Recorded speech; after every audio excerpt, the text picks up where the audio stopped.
आम्हाला कुठे बाहेर जायचं म्हटलं की आमच्या मिठीला लगेच कळून जातं की आज बाहेर जायचं आहे कुठेतरी. बघा तिचे शूज घेऊन बाहेर कशी उभी आहे. तिला माहिती आहे शूज घेऊन थांबलं की मम्मी मला हे शूज घालणार आणि घेऊन जाणार. तर आम्ही निघालो होतो आदर्शला सँडल घेण्यासाठी. आदर्शची सँडलच सापडत नाही कुठं हरवली तर.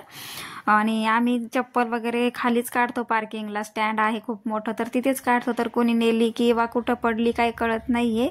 आणि मग आम्ही निघालो आदर्शला सँडल घेण्यासाठी. तर एका दुकानामध्ये गेलो आम्ही. एका दुकानामध्ये गेल्यानंतर मग काय आधीच तिथे कस्टमर वगैरे होते तर त्यांना आधी बाहेर येऊ दिलं. बाहेर येऊ दिल्यानंतर मग आम्ही गेलो.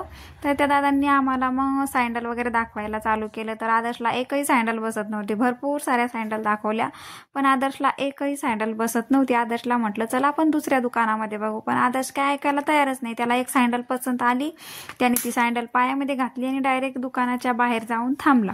तर मग काय थांबला म्हणजे आपल्याला पैसे देऊन यावाच लागणार. तर मग आम्ही पैसे वगैरे दिली. फायनली ती सँडल घेतलीच आदर्शनी. ती काही पायाला बरोबर बसत नाही. नंतर दुकानाच्या बाहेर आलो. बाहेर आल्यानंतर मग फुलं वगैरे दिसली आणि फुले वगैरे दिसल्यानंतर म्हटलं उद्याचा दसरा आलाय तर फुले आपल्याला लागणारच. तर मग फुलं वगैरे घेतली. आदर्शचे पप्पा फुलांचा भाव वगैरे करून फुलं घेत होते.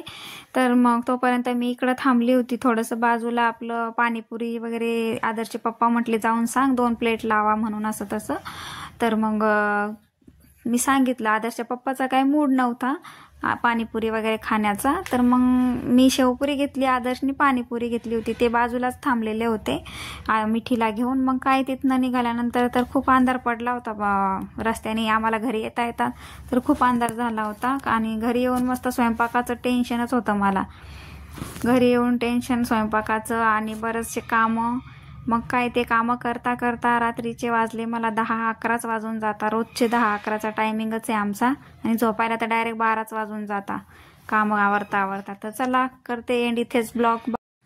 तर चला भेटू मग उद्याच्या ब्लॉगमध्ये. कसा वाटला आजचा ब्लॉग तुम्हाला? तर चला बाय बाय.